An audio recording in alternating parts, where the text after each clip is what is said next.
What is happening, traders? Thank you guys for tuning in. My name's Jason. I'm the host here of Let's Talk Trades.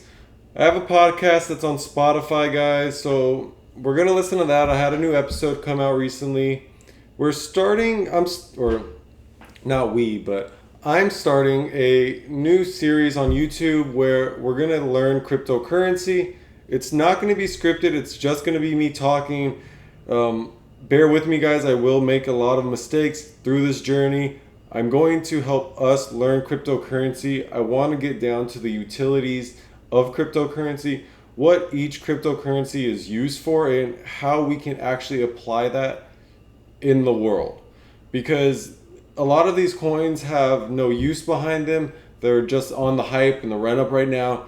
And that's all fine. Make your money, whatever. I'm not really hating on that. I'm just saying there are coins out here that have good utility. They have good function. They're actually doing a lot of good.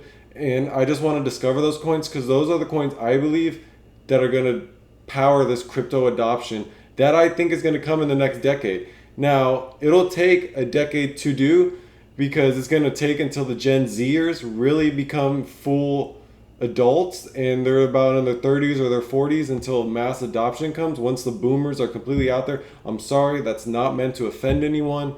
It's just meant that Gen Zers are so much more advanced with technology that I just see this mass adoption happening later in 10, 15 years. And if you want to get in now, that's a good time because it's really, really early and that's the best time to start investing. So during this segment, I am going to drink a beer. I'm going to try and keep this about 15 minutes usually when I'm not doing the podcast. We're going to listen to my podcast right now. It's not really about cryptocurrency. This one's more about Bumble and Palantir. Sorry guys, I kind of lost my train of thought there. But yeah, so we're just going to listen to it, guys, and then I'm going to get into cryptocurrency, what cryptocurrency is exactly. That's kind of going to be the basis of this video today is what cryptocurrency is. We're going to go through Investopedia,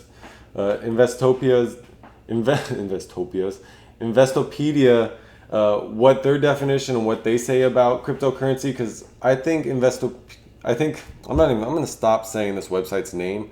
I think they provide good, accurate information, and it's a good place to start. So we're going to listen to the podcast first. It's about Bumble and it's about Palantir. They just released earnings. Here we go, guys. What is happening, traders? Thank you for tuning in.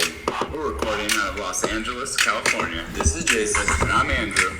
We are Let's Talk Trades. Is this the best pod yet? It's definitely the best pod yet. And why is that? Because we're diving into quarterly earnings of two really interesting companies. Well, earnings contain a lot of juicy details like revenue and sales, and the big one, profits. They also do something even more important than giving us, raw data and boring numbers. They give investors a peek into the future of the company. And since the markets are forward-looking, the forward guidance is probably the most important part to pay attention to. All right, first up, we got Palantir Technologies, and this is a next level data analytics software like nothing we've ever seen before. They reported revenue up 49% year over year and $151 million in free cash flow, which was up $441 million year over year because they lost so much money last year. That's true, but this company has a lot of potential. This company is the closest organization out there to inventing something like Jarvis from Iron Man or maybe even Skynet from the Terminator movies. And right now their main customer is the U.S. government, who just awarded them an $89 million contract to set up a platform using their technology to help the National Nuclear Safety Agency with its mission to manage nuclear security by allocating its human and financial resources to prioritize nuclear safety. It sounds pretty important. And a fun fact, they actually had a former Navy SEAL and this famous podcaster, Jocko, start off the podcast. And if you don't know who Jocko is, good. Check him out on YouTube. No idea why they did that, but I guess it was kind of cool. I wonder if other companies will jump on the bandwagon and start giving celebrities cameos. I'm ready to see Beyonce or Post Malone kick off an earnings call. They actually started their earnings call by mentioning that they are 1.5 million individual shareholders strong.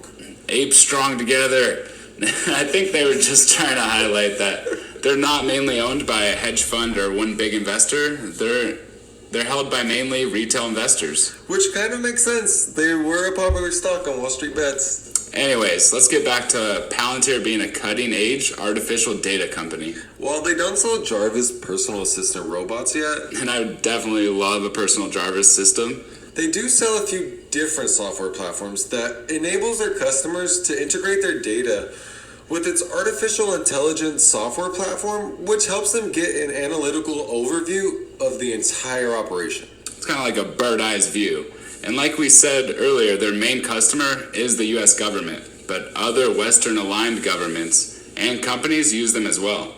According to their earnings, their government side of the business generated $208 million, which was up 78% year over year. I mean, they've clearly chosen sides in this U.S. versus China saga. One of the cool things their software is being used for right now is the COVID-19 response.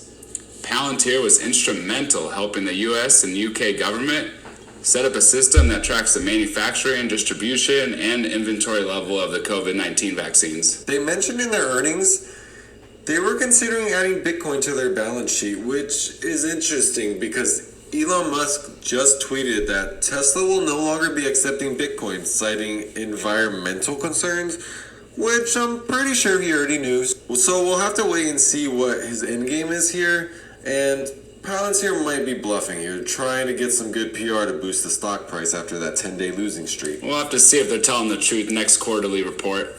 Though I'll end this one with one of my favorite points they made in their earnings, is which they're planning to grow 30% every year for at least 4 years. Hopefully they don't actually turn into Skynet. Crossing my fingers. And for our second company, we're going to be swiping right All the way through Bumble's earnings report. Bumble released earnings yesterday after the market closed, and at the time, it was down 6%, but they absolutely crushed it. And we do record our pod the day before, so I hope the stock price continue to rise like it did in after hours. And here's how Bumble's business fared in the quarter ending March 31st, 2021. So Bumble Inc.'s revenue increased to $171 million, and Bumble's app revenue increased to $113 million. Now, Bumble Inc.'s other app that nobody knows about, called Badoo, increased their revenue to $58 million. And the total paying users currently climbed to 2.8 million, representing a 30% year-over-year increase. Bumble also disclosed that they had 42 million monthly active users back in January 1st during an S1 report, but since then they have not mentioned how many active users they actually have. Now, the coronavirus pandemic proved to be jet fuel for the online dating industry as singles isolated at home turned to swiping, texting, and video chatting with potential matches, even if it didn't translate into much. And I mean, I think every person seeks connection, love, friendship, and community. And in the earnings call, the Bumble CEO said that Bumble is here to serve a purpose in easing the loneliness and helping people find relationships in their community. She also said it was the beginning of growth for them, meaning Bumble has their eyes set on a new love. The friend space. And not just the friend space, the best friend space. Yeah, they have something called Bumble BFF. And it's not meant to find your one true love, but instead, your best bud.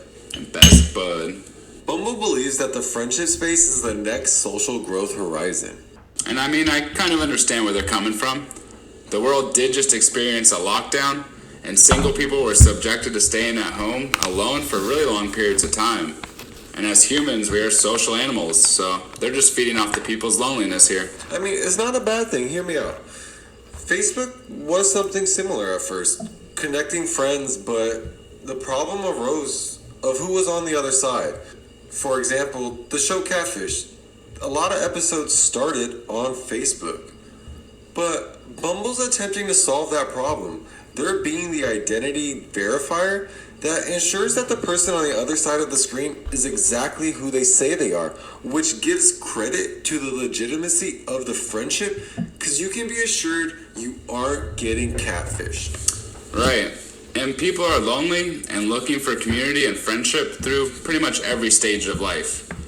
So Bumble's new target audience is going to include young professionals, parents, divorcees, and even people that may have found love on Bumble and now they're just returning to find friendships. So traders, if you're ever feeling down or lonely because your account has gone to shits, just download Bumble BFF. Check this out, guys. The average time on Bumble BFF has gone up for both men and women recently. Women up 44% and men up about 82%. What? Men are lonely as hell. Bumble is capitalizing on the COVID impact post-COVID. They're solving basic human needs. I think Bumble could be onto something, like a friend matcher / identity verifier. I don't know. I just like the idea. Thank you for tuning in, guys. As always, it's been a pleasure. And hit us up on Twitter and TikTok at BestPodYet. And if you're playing one of these stocks, give us your input. And this market's been really shaky lately. Yeah, this market has no appetite for anything besides Ethereum and Dogecoin. See you next week, traders. Peace. Peace.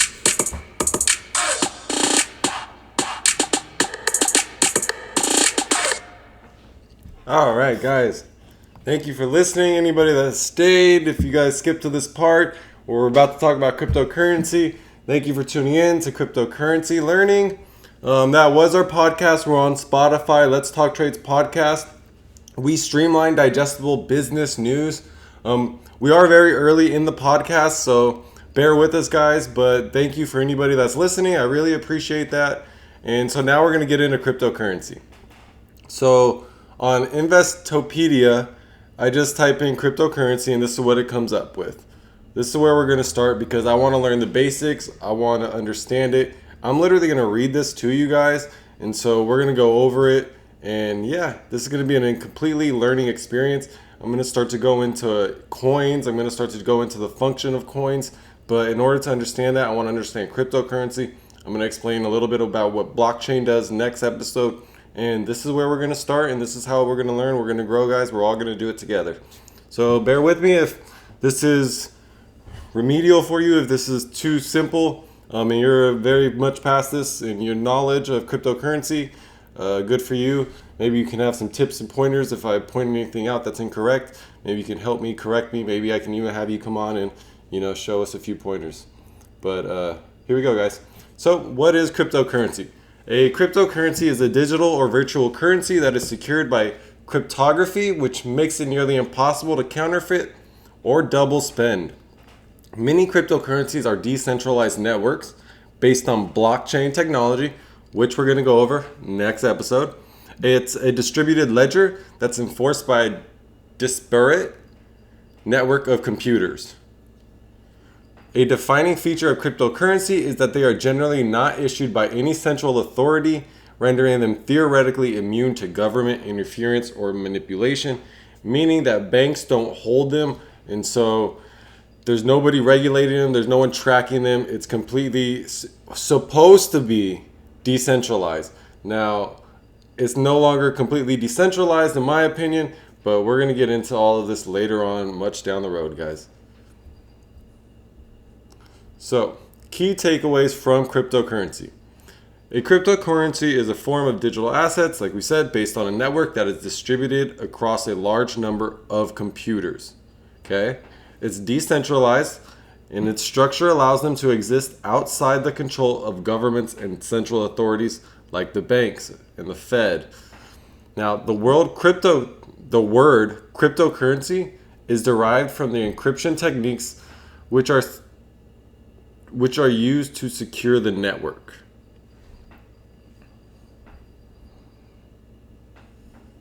Now, blockchains, which are organizational methods for ensuring the integrity of transactional data, are an essential component of many cryptocurrencies. It's almost the basis of all cryptocurrencies. And so there's different networks that have been built upon. Some have been forked off from Bitcoin. Some are Ethereum, and some are completely on their own, like Ripple and Stellar. And so there's a lot of stuff going on in cryptocurrency, and a lot of people don't understand what it is. And so we're just going to go through the basics. Many experts believe that blockchain and related technology will disrupt many industries, including finance and law. So this has experts believing that it could be a big deal in the future. we're going to have to see how this goes going forward. I don't know if you guys saw me, but I was pouring myself a Stella big cup, big mug. I mean, if anybody can translate what this says on it, it's in a different language. I can't really see, but all right, guys. Like I said, we're going to try and keep this 15-minute show. Usually when I do this learning segment, except for when I do the podcast, when we have new episodes come out and I decide to air them on here and listen to them. Other than that, it's going to be 15 minutes. This one may be a little bit longer. And so cryptocurrencies face criticism right now for a number of reasons, including their use for illegal activities, they exchange rate volatility, and they're vulnerable because of the infrastructure in which they are on. However, they are also have been praised for their profitability, portability, divisibility, inflation resistance, and transparency, and more recently, their profitability. And so Dogecoin, SafeMoon, all these fucking meme coins are just going to the moon. Doge has a little bit of use behind it now that Elon Musk is working with devs, but we'll get into that, guys. So, understanding cryptocurrencies. Cryptocurrencies are systems that allow for secure payments online, which are denominated in terms of virtual tokens, which are represented by ledger entries internal to the system. Crypto refers to the various encryptions, algorithms, and cryptographic techniques that safeguard these entries, such as elliptical curve encryption, public-private key pairs, and hashing functions. I'm not really sure what any of this means. See, this is where we start to get lost, guys. So we're all in this together. I'm lost right here too, so I don't know. We're going to keep reading. So the types of cryptocurrency. The first blockchain-based cryptocurrency was Bitcoin. And it still remains the most popular and most valuable, guys. Today, there are thousands of alternative cryptocurrencies with various functions and specifications. That's what we're going to get into. That's why I'm doing this entire thing. I want to know which ones should we invest in. Some of these are clones or forks of Bitcoin, like I had said previously, and there are other ones that are built on completely new networks. Bitcoin was launched in 2009 by an individual or a group. It's not really known at the moment. By Satoshi Nakamoto. There's this dude that was accused of being him, but it ended up not being him, you know. And as of March 2021, there were over 18.6 million Bitcoins in circulation with a total market cap of around 927 billion. I don't have any Bitcoin, I can say that. I do have a few Ethereum.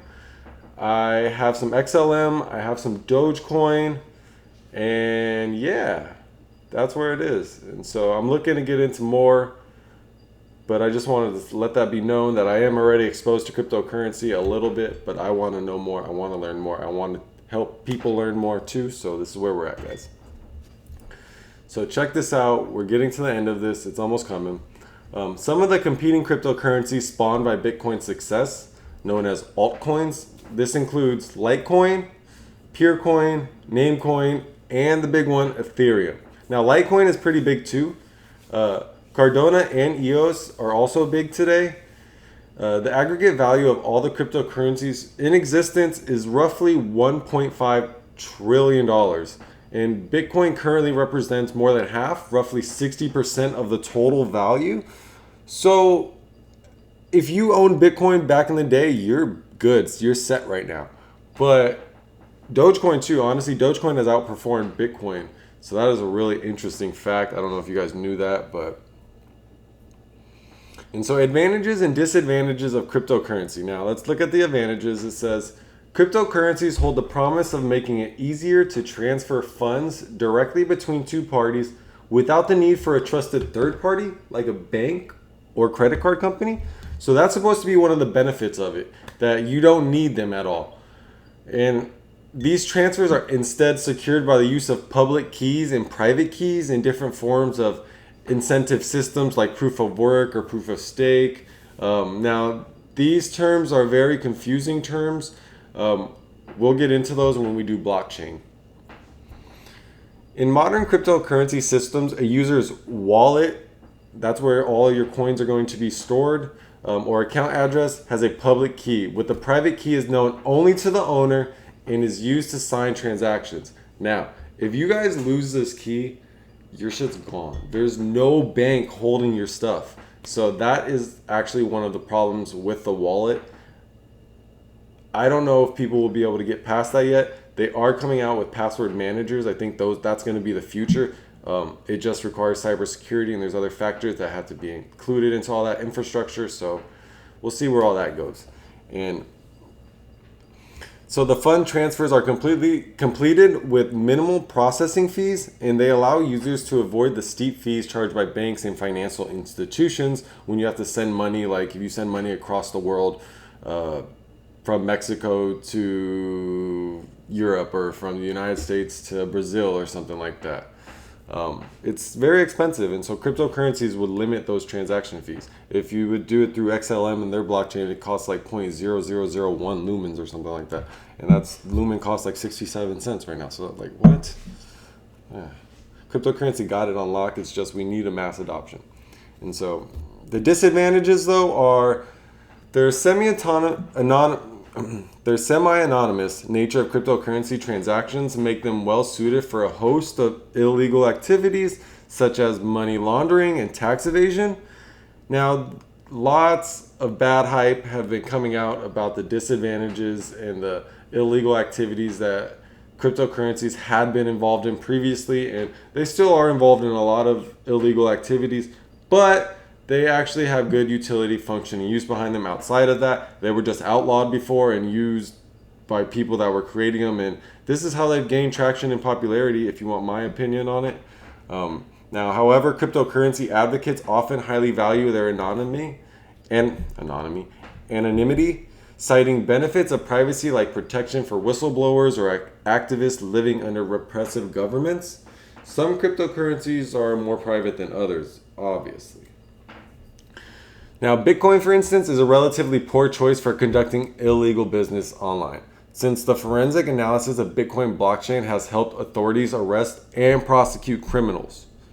More privacy-oriented coins do exist, however, such as Dash, Monero, or Zcash, which are a lot more difficult to trace, and that probably adds to the popularity in these coins.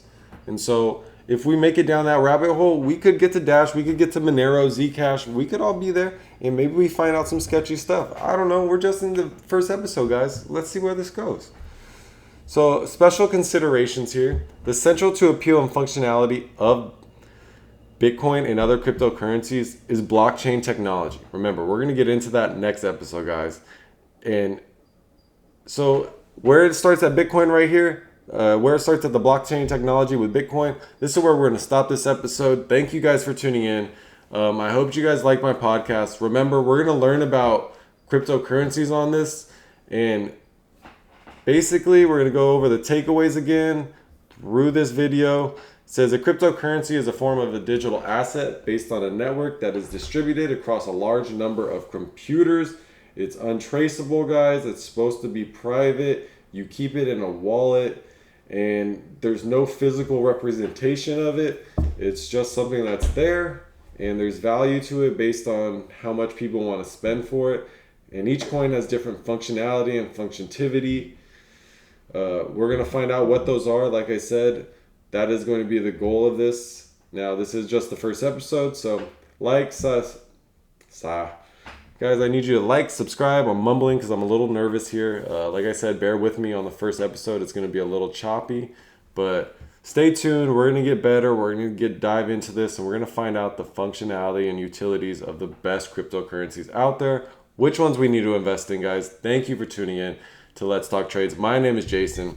Cheers, guys. Happy Friday. Yeah, get to it.